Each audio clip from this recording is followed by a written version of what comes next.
வினோத வாய்ஸ் நேயர்களுக்கு வணக்கம். நான் உங்கள் கிருஷ்ணவேல். இன்றைக்கி நாம் இன்று மாலை எதை பற்றி பார்க்க போகிறோம் அப்படின்னா, தலைப்பை பார்த்தோன்னே உங்களுக்கு தெரிஞ்சிருக்கும். இது என்னடா திலகாஷ்ட மகிஷ பந்தனம் அப்படின்னு மேலே தலைப்பு வச்சுருக்கிறாரு அப்படின்னு குழம்பியிருப்பீங்க. மேலே தலைப்பு அப்படி ஒன்று வச்சுட்டு கீழே பாரிசாலன், வருண், அரவிந்த், அப்புறம் நம்ம மிஸ்டர் ஜிகே எல்லார் படமும் வச்சுருக்கீங்களே அப்படின்னு கொஞ்சம் குழம்பலாம். நீங்கள் அதை பற்றி தான் இன்றைக்கி விரிவாக என்னென்னு பார்க்க போகிறோம். நம்ம வீடியோவில் அடிக்கடி நம்ம அப்புறம் நண்பர்களே புத்தகம் வாங்குன்ற போடுறதெல்லாம் நிறைய பேர் கேலி பண்ணுறாங்க. கேலி கிண்டல்லாம் பற்றி நம்ம கவலைப்பட வேண்டிய அவசியம் இல்லை. எத்தனையோ காமெடி பண்ணுறவங்க சேனல்லலாம் என்ன பண்ணுறாங்க, என்ன சப்போர்ட் பண்ணணும்னு நினச்சிங்கன்னா நீங்கள் பணம் அனுப்புங்கன்னு கேட்குறாங்க. நம்ம என்ன பணம் அனுப்புங்கன்னு கேட்குறோமா? சேனல் நடத்த பணம் தேவைப்படும். அப்படி தேவைப்படக்கூடிய பணத்தை நீங்கள் புத்தகம் வாங்கினால் உங்களுக்கு புத்தகங்கள் வாங்கிய அந்த புத்தகங்களாகிய அறிவாயுதம் உங்கள் கைக்கு கிடைக்கும். அதன் மூலமாக எங்களுக்கு கிடைக்கக்கூடிய பணத்தை வைத்து நாங்கள் இந்த சேனலை நடத்த முடியும் அப்படின்னு தான் நம்ம சொல்கிறோம். ஸோ புத்தகம் வாங்குங்க அப்படின்னு நான் கேட்பதில் நான் கூச்சப்படவில்லை. அதை பார்ப்பதற்கு நீங்களும் சலிப்படைய வேண்டிய அவசியம் இல்லை. புத்தகம் வாங்க முடியாதவர்கள் லைக் போட்டாலும் சப்போர்ட்டு தான், ஷேர் பண்ணாலும் சப்போர்ட்டு தான், சப்ஸ்கிரைப் பண்ணாலும் சப்போர்ட்டு தான், ஏன் கமெண்ட் போட்டிங்கன்னா கூட சப்போர்ட்டு தான். ஸோ ஏதாவது ஒரு வகையில் உங்கள் ஆதரவை நம்ம சேனலுக்கு கொடுத்துக்கிட்டே இருங்க. கடந்த வாரம் பார்த்தீங்கன்னா ஒரு காணொளி, இந்த ஒரு வருண் அப்படின்னு ஒருத்தர் இருக்கிறார்ல, வருண் டாக்ஸ்ன்னு நினைக்கிறேன் அவர் சேனலை. அதில் நான் கூட ஒரு 2 தடவை பேசியிருக்கிறேன். நல்ல நண்பர் தான். பாரிசாலன் நான் சந்தித்தது கிடையாது. அரவிந்த் நான் அவரை அன்றைக்கி தான் தெரிஞ்சுக்கிறேன். மேபி எனக்கு அவர் தெரியாதுன்ற ஒரு காரணத்தினால அவர் யாரோ XYZலாம் நான் சொல்ல வரல. அவரோட டாபிக்ஸை நான் போய் பார்த்தது கிடையாது, அவ்வளோதான். சரியா? இப்போ நம்ம வருண் மாடரேட்டராக உட்காந்து இவங்க 2 பேரும் வீகனிசம் பற்றி பேசிக்கிட்டு இருந்தாங்க. அந்த வீடியோ தான் வந்தது. அந்த வீடியோவுக்கு மிக்சடாக ரெஸ்பான்சஸ். ஒரு சைடு அரவிந்தை சப்போர்ட் பண்ணுற மாதிரி, ஒரு சைடு பாரிசாலனை சப்போர்ட் பண்ணுற மாதிரிலாம் வந்தது. அதன் பிறகு அந்த சப்ஜெக்டை எடுத்து, அந்த சப்ஜெக்டை பற்றி அவர் பேசலை, அந்த சப்ஜெக்டில் என்னெல்லாம் குழப்பங்கள் அப்படிங்கிறத பற்றி மிஸ்டர் ஜிகே பேசியிருந்தார். அதன் பிறகு அறம்நாடு சேனலில் வீகனிசத்தை பற்றி என்ன அப்படின்னு என்கிட்ட கேட்டாங்க. அதுக்கு நான் ஒரு காணொளி பேசியிருந்தேன். ஸோ இது எல்லாத்தையும் பற்றி தான் என்னென்னு விரிவாக பார்ப்போம். இப்போது நான் அங்கே பேசின வீடியோவில் நான் ஒரு விஷயம் சொல்ல, அதை வேறு மாதிரி புரிஞ்சுக்கிட்டு வேறு மாதிரிலாம் கமெண்ட்ஸ் வந்தது. அதையும் நாம் விளக்கவும். இந்த பாரிசாலன் மேட்டரில் இந்த திலகாஷ்ட மகிஷபந்தனம் அது என்னன்னு கேட்குறீங்களா? வர அந்த இதுக்கு முதலில் ஒரு விவாதம் அப்படின்னு சொன்னால் என்னவாக இருக்கணும்னா, 2 பேர் விவாதிக்கிறார்கள் அல்லது 2 தரப்புகள் விவாதிக்கிறார்கள். ஒவ்வொரு தரப்பும் ஒரு கருத்தை வைக்கணும். அந்த கருத்தை முன்வைத்த பிறகு அந்த கருத்துக்கு வலு சேர்க்கும் விதமாக தரவுகள், ஆதாரங்களை கொடுக்கணும். சரியா? 3வது கட்டமாக இந்த சொன்ன கருத்துக்கு இந்த தரவுகள் எப்படி வலு சேர்க்கிறது அப்படின்னு சொல்லும்போது ஒரு சில அனாலஜியும் சேர்த்து சொல்லலாம். இதுதான் விவாதிக்க வேண்டிய மெத்தடு. சரியா? அதில் இந்த லாஜிக்கல் ஃபேலசி அப்படின்னு ஒரு வார்த்தையை சொன்னார். சரியா? இப்போ அதைத்தான் நம்ம மிஸ்டர் ஜிகே எடுத்து பேசியிருந்தார். லாஜிக்கல் ஃபேலசின்னு ஒரு 15 டைப் இருக்குங்க, அதை பற்றி நானே ஒரு வீடியோ போட்டிருக்கேன் அப்படின்னும் அவர் சொல்லியிருந்தார். இப்போ இதில் முதல் பிரச்சனை சின்ன பிரச்சனைக்கு வந்துடுவோம். வருண் கொஞ்சம் ஊண்டாயிட்டார் போல இருக்குது. ஒரு மாடரேட்டராக இருந்து அவர் 2 தரப்பையும் கையாள்வார்னு நான் எதிர்பார்த்தேன். அதாவது அவர் ஒரு லைட்ரு வெயினில் தான் சொன்னார் மிஸ்டர் ஜிகே. கோபிநாத் மாதிரி உள்ள 2 தரப்பையும் அப்படி இப்படி பண்ணுவார்னு பார்த்தேன். அவர் ஒரு ஸ்பெக்டேட்டர் மாதிரி இருந்துட்டார் அப்படின்ற மாதிரி சொல்லியிருந்தார். அதற்கு வருண் வருத்தப்பட்டிருந்தார். வருண் வருத்தப்பட வேண்டிய அவசியம்லாம் கிடையாது. வருணின் நோக்கத்தை நாம் குறை சொல்லலாம் இல்லை. ஏன்னா அந்த இடத்துல வருண் உள்ள இடைமறித்து இருந்தார்னு வச்சுக்கிங்களேன். அவர் பாரிசாலனுக்கு சப்போர்ட் பண்ணக்கூடிய ஸ்டாண்ட் எடுத்துட்டார் அப்படின்ற மாதிரி ஒரு பார்வை வந்துடும். ஏன்னா பாரிசாலனோடு வருண் நிறைய வீடியோக்கள் பண்ணியிருக்கிறாரு. அரவிந்தன் கூட அதிகமாக எதுவும் பண்ணது கிடையாது. அப்போ என்ன ஆகிடும், இவர் ஒரு சார்பு எடுத்து பாரிசாலன் பக்கம் நின்றுட்டாருன்ற மாதிரி வந்துடும். அப்படின்னா அவர் நினச்சதில் எந்த தப்பும் கிடையாது. அதுக்காக ஒரு விளக்கம்லாம் அவர் போடணும்னு அவசியம் கிடையாது. அதாவது லைட்ரு வெயினில் எடுத்துகிட்டு அப்படியே விட்டுறலாம். சரியா? சரி, நம்ம வீகனிசம் அண்ட் மீட் ஈட்டிங் அப்படின்ற இடத்துக்கு வருவோம். அப்படின்னா அதை குறித்த என்னுடைய கருத்துக்கள் எல்லாவற்றையும் நம்ம அறம் நாடு சேனல்லே நான் ஆல்ரெடி சொல்லிட்டேன். ஸோ மறுபடியும் சொன்னால் அது ரிப்பீட் ஆகிற மாதிரி இருக்கும். சிம்பிளாக சொல்ல போனால் நம்ம ஆம்னிவோர்னால் எல்லாத்தையும் சாப்பிட்றவங்க. அதுக்கு ஏற்ற போல தான் நமது உடல் அமைப்பு பல் அமைப்புகளே இருக்குது அப்படிங்கிறது வர உள்ள விளக்கங்கள் எல்லாம் சொல்லியிருக்கோம். அதாவது ஹெர்பிவோர்ஸ் அப்படின்னு சொல்லக்கூடிய தாவர உண்ணிகளுக்கு இந்த தாடைகள் வந்து சைடில் தான் அசையும். கறி சாப்பிடக்கூடிய மிருகங்களுக்கு மேலும் கீழுமாக அசையும். மனிதர்களுக்கு மேலும் கீழும் அசையும், சைட்லேயும் அசையும். அதனால் நம்ம ரெண்டுமே சாப்பிடுவோம் அப்படின்ற விளக்கம் வேறு நம்ம சொல்லியாச்சு. இதில் நான் இன்னொரு செய்தி சொல்லியிருந்தேன். என்னென்னா அந்த ஒரு செய்தியை தான் பிடிச்சிக்கிட்டாங்க எல்லோரும். பாரிசாலன் வந்து உதாரணங்கள் அதிகமாக சொல்லிக்கிட்டே போகிறாரு அப்படின்னு. உனக்கு புரிஞ்சுதா இல்லையான்னு தெரியாது, எங்களுக்கெல்லாம் புரிஞ்சிருச்சுன்னு. உங்களுக்கு புரிஞ்சால் எனக்கு சந்தோஷம்தான், சரியா? எனக்கு புரியலன்னே இருக்கட்டும், ஒன்றும் பிரச்சனை இல்லை. நான் சொல்ல வந்தது எனக்கு புரிஞ்சுதா புரியலையான்றது கிடையாது. நான் சொல்ல வந்த கருத்து என்னென்னா, உதாரணம் சொல்கிறேன்னு உதாரணம் சொல்லி என்ன ஆகிடும்னா கடைசியில் மெயின் சப்ஜெக்டை விட்டு ரொம்ப தள்ளி போயிடும். ஒரு பாயிண்ட்டை நிறுவுவதற்கு ஒரு உதாரணம், அதிகபட்சம் 2 உதாரணம் போதும். அதுக்கு உதாரணங்களே பல உதாரணங்கள் சொல்லி தான் பாரிசாலன் தன்னுடைய வாதத்தில் கொஞ்சம் நீர்த்து போக வச்சிட்டாரு. ஏன்னா அதாவது பாரிசாலன் பேசக்கூடிய தமிழ் தேசியம் அப்படின்ற ஒரு கான்செப்டு, அந்த சாதியை அடிப்படையாக கொண்ட தமிழ் தேசியத்தின் மீதெல்லாம் நமக்கு கடுமையான விமர்சனம் உண்டு. அது வேறு செய்தி. அதே போலவே நான் பேசக்கூடிய திராவிட கொள்கைகளை அவர் ஏற்கணும்னு அவசியமும் கிடையாது, பெரியாரிஸ்டாக அவர் இருக்கணும்னு அவசியமும் கிடையாது. இதில் வந்து நான் சொல்லும்போது என்ன சொல்லியிருந்தேன்னா, இந்த வீகனிசம் அப்படிங்கிறத ஒரு மதத்தை போல பரப்புகிறார்கள் அப்படின்னு சொன்னேன். அதாவது வீகனிசத்தை நீ ஏற்றுக்கிட்டனா நீ நல்ல மனுஷன், நீ ஏற்றுக்கலை அப்படின்னு சொன்னால் நீ வந்து ஒரு இந்த மிருகங்களுக்கு எதிரான ஒரு தீவிரவாதி, ஒரு டெரரிஸ்டாகத்தான் நான் உன்னை பார்ப்பேன் அப்படின்னு அரவிந்த் சொன்னார். அப்போ அதையே தான் எல்லா மதத்தை சார்ந்தவர்களும் சொல்கிறாங்க. கிறிஸ்தவ மதமாக இருந்தாலும், இந்து மதமாக இருந்தாலும், இஸ்லாமிய மதமாக இருந்தாலும், அந்த மதத்தை தீவிரமாக பின்பற்றக்கூடியவர்கள் வைக்கும் வாதம் என்னென்னா, நான் கும்பிட்ற சாமியை நீ கும்பிடலைன்னா நீ வந்து மோசமானவன் அப்படின்னு சொல்லக்கூடிய அந்த கோணத்தில் தான் அரவிந்தன் பேசுகிறார் அப்படின்றது தான் நான் சொல்லியிருந்தேன், சரியா? இது ஒரு புறம் இருக்கட்டும். அந்த மாதிரி போகும்போது தான் அது வந்து ப்ரொபகேண்டாவாக மாறுது. அதாவது அவர் கேட்குறாரு, உங்களுக்கு புரோட்டீன் வந்து சிக்கன்லேருந்தே தான் வேணுமா அப்படின்னு கேட்குறாரு அரவிந்தன். அதற்கு பதில் சொல்ல வேண்டிய பாரிசாலன் வேறு சில உதாரணங்களுக்கு போயிட்டார். சிம்பிளாக அவர் கேட்டிருக்க வேண்டிய கேள்வி என்ன தெரியுமா? எனக்கு தேவையான புரதத்தை நான் எதிலிருந்து எடுக்கணும்னு முடிவு பண்ணுறதுக்கு நீ யாருன்னு கேட்டிருக்கணும். ரொம்ப சிம்பிளாக தான் நான் சொல்லக்கூடியதை அதான் சொல்லுவேன். அடுத்தவன் தட்டை பார்க்காத, நீ உன் தட்டை பார்த்து சாப்பிடு. சின்ன பிள்ளையில் குழந்தைங்களுக்கு பாதி தான் சொல்லுவாங்க, அவன் தட்டையாக நீ பார்த்துட்டு இருக்க, உன் தட்டை பார்த்து சாப்பிடுன்னு. ஏன்னா அவன் தட்டில் காலி ஆகிறதுக்கு முன்னாடி நம்ம சாப்பிடக்கூடாதுன்னு வச்சுக்கிட்டே சின்ன பிள்ளைங்க சாப்பிடும். அடுத்தவன் தட்டை பார்க்காத அப்படின்னு சொல்கிறது தான் நம்ம சின்ன வயசுலேருந்து நம்ம சொல்லியிருக்கிற விஷயம், நமக்கு சொல்லிக் கொடுக்கப்பட்ட விஷயம். அதைத்தான் இப்போவும் சொல்கிறோம். அடுத்தவன் என்ன சாப்பிட்றான்னு நீ ஏன் பார்க்குற? உனக்கு பிடிச்சதை நீ சாப்பிடு, அவனுக்கு பிடிச்சதை அவன் சாப்பிடட்டும். இதில் வீகனாக இருந்தால் மட்டும்தான் நீ ஒஸ்தி, மற்றவெல்லாம் மட்டம் அப்படின்னு நீ சொல்கிறிய. அங்கே தான் வந்து அந்த பார்ப்பனிய சிந்தனையே அதுதாங்க. பார்ப்பனிய சிந்தனைன்றது என்ன அப்படின்னு கேட்டிங்கன்னா, எப்போதெல்லாம் ஒரு விஷயத்தை புனிதம்னு ஆக்குறீங்களோ அப்போதே இன்னொரு விஷயத்தை நீங்கள் தீட்டுன்னு ஆக்குறீங்க. அதைத்தான் வந்து அந்த அரவிந்தன் வந்து திரும்ப திரும்ப செஞ்சுக்கிட்டே இருக்கிறார். ஆரம்பத்திலேருந்து கடைசி வரை அவர் சொல்கிறது, இதை செஞ்சனா நீ மோசம். இது யாரோட டோனில் வருது? மதவாதிகளோட டோன். அந்த பாயிண்ட்டை வந்து பாரிசாலன் சொல்லவே இல்லைன்றது கொஞ்சம் வருத்தத்துக்குரிய விஷயம். ஏன்னா அவரும் வந்து மதம் முக்கியம் என்று நம்பக்கூடிய நபர், மதம் முக்கியம்னு நம்பக்கூடிய நபரால் இந்த பாயிண்ட்டை பேசுகிறதுக்கு கொஞ்சம் அந்த பாயிண்ட்டுக்கு வர முடியாது அவங்களால.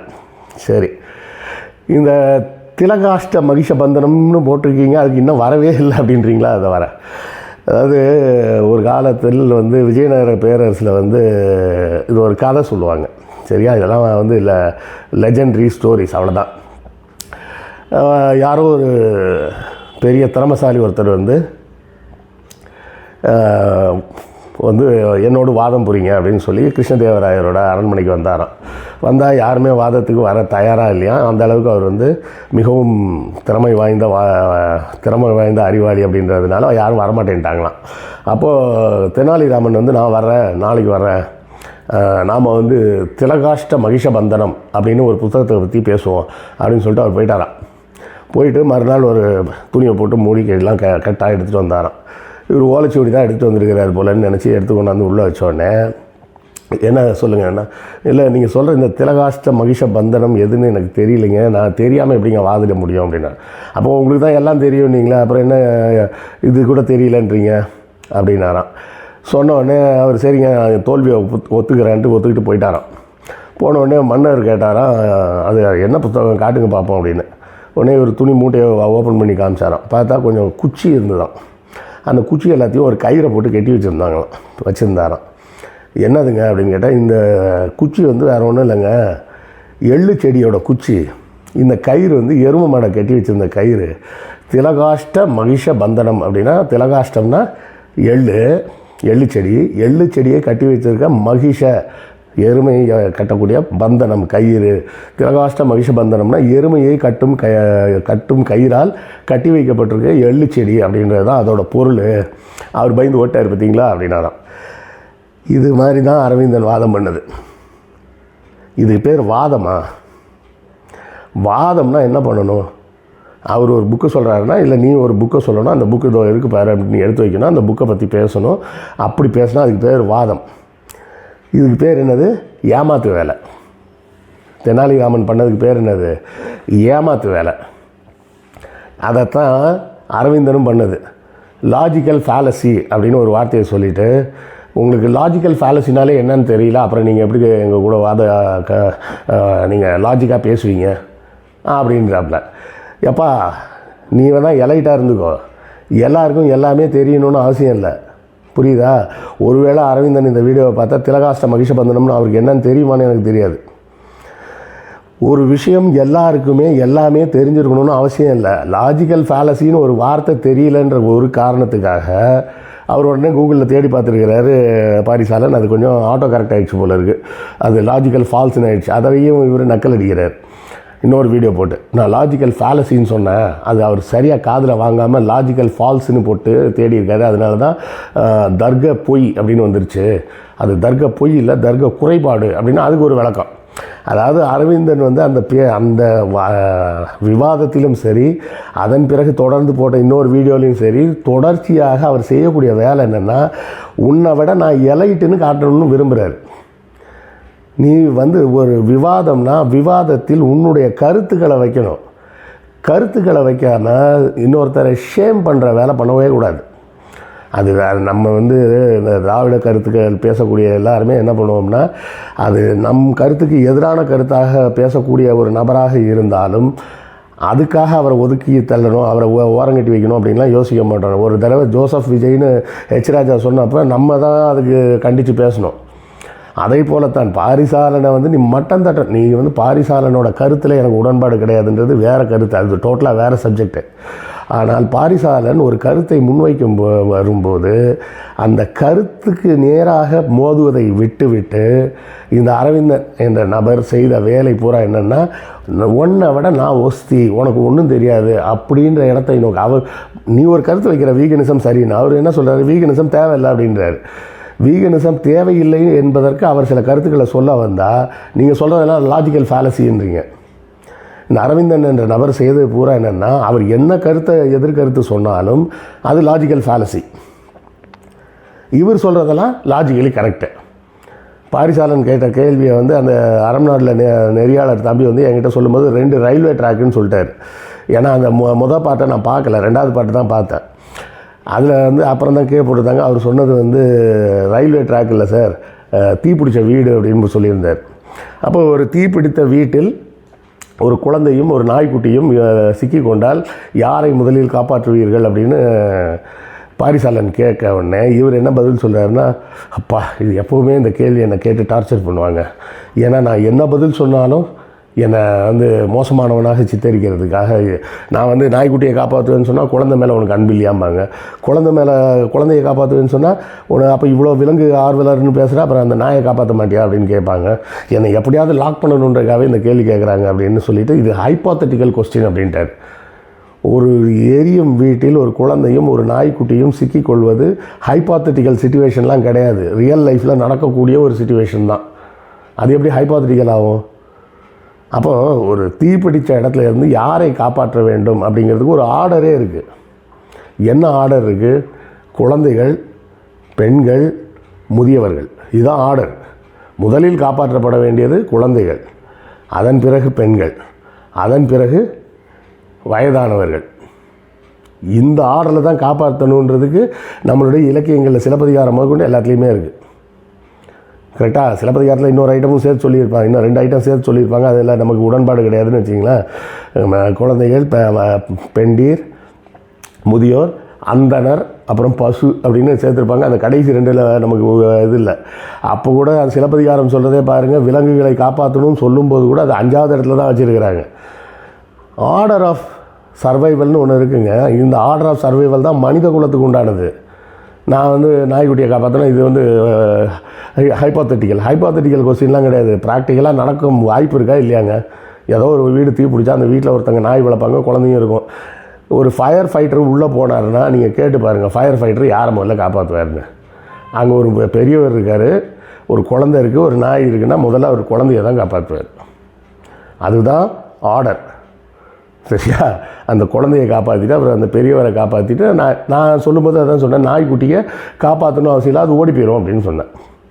குழந்தையால் ஓட முடியாது, ஏன்னா குழந்தைக்கு நடக்கிறதுக்கே 2 வயசுக்கு மேலே ஆகிடும். இதில் ஒருத்தர் கேட்டிருந்தார், அந்த குழந்தை நடக்க தெரியும் அப்போது அப்படின்னார். சரி, குழந்தைக்கு நடக்கவே தெரிஞ்சாலும் நான் முதல்ல குழந்தைய தான் காப்பாற்றுவேன். நான் விலங்கு ஆர்வலர்லாம் கிடையாது, மனித குல ஆர்வலர். மனுஷன்தான் எனக்கு ஃபஸ்ட்டு. அதுக்கு அப்போ இதில் வேறு சொல்கிறார், அந்த மனுஷன் ஒருவேளை கெட்டவனாக இருந்து அவன் அரவிந்தன் சொல்லிகிட்டு இருக்காரு இன்னொரு வீடியோவில், அந்த மனுஷன் கெட்டவனாக இருந்து நான் அவனை காப்பாற்றி அவன் திரும்ப மறுபடியும் அந்த கெடுதல் தானே செய்வான். ஸோ அவனை பற்றி தெரியாமல் நான் காப்பாற்ற மாட்டேன். இதுதான் ஹைப்போத்தட்டிக்கல் ஆன்சர். ஒரு மனுஷன் கீழே விழுந்து கிடக்கிறான்னா பதறி போய் உடனே தூக்குறது தான் மனித இயல்பு. நல்லவனா கெட்டவனா சாதி வெறியனா அப்படின்லாம் தெரிஞ்சுக்கிட்டுலாம் காப்பாற்றணும்லாம் போக முடியாது. யார் ஒருவர் மனிதர்களும் பாதிக்கப்பட்டிருந்தாங்கன்னா முதல்ல மனுஷனுக்கு தான் உதவி செஞ்சாகணும். சரியா? ஸோ முழுக்க லாஜிக்கல் ஃபேலசியை மட்டுமே பேசி கொண்டிருந்து விட்டு திலகாஷ்ட மகிஷ்ட பந்தனம் அப்படின்னு தெனாலிராமன் சொன்ன மாதிரி இவர் ஒரு லாஜிக்கல் ஃபேலசின்னு ஒரு வார்த்தையை உருட்டி விட்டுட்டு மொத்த அந்த கான்வர்சேஷனையுமே வேறு டைரக்ஷனுக்கு கொண்டு போய் பாரிசாலனுக்கு அது தெரில. எனக்கு இப்போ நான் பேசுகிறேன்னா எல்லாமே எனக்கு தெரியுமா? தெரிஞ்சுக்கணும்னு அவசியம் கிடையாது. அதுக்கு ஒரு தேவை இருந்தால் அந்த நேரத்தில் தெரிஞ்சுக்க போகிறோம். அதை அந்த குறிப்பிட்ட வார்த்தையில் எனக்கு தெரியலைனாலும் வேறு வார்த்தையில் அதோட பொருள் எனக்கு தெரிஞ்சிருந்துருக்கலாம். அப்போது நீங்கள் உன்னோட வேலை தான் என்னென்னா ஒரு வாதத்தை முன்வைக்கும்போது அந்த வார்த்தையின் பொருள் என்னன்னு எனக்கு புரியலைன்னா நீ சொல்லணும், இந்த பொருள் இருக்குது பாருங்கள். ஏன்னா விவாதம்ன்றதே என்னென்னா உங்களுக்கு சில விஷயங்கள் புரியலை, நான் உங்களுக்கு விளக்குறேன்னு சொல்கிறது தான் வாதம்.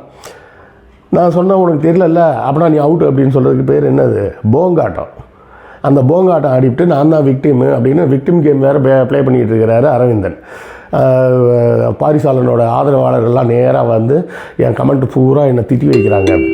நீ பண்ணது பூரா ஃப்ராடு தனம்னா திட்ட தான் செய்வாங்க. இது என்னுடைய கருத்து. சரியா? இது குறித்து நீங்கள் என்ன சொல்ல விரும்புகிறீங்களோ அதை கமெண்ட்டில் சொல்லுங்கள், நானும் தெரிஞ்சுக்கிறேன். அடுத்த காணொளியில் சந்திப்போம். நன்றி, வணக்கம்.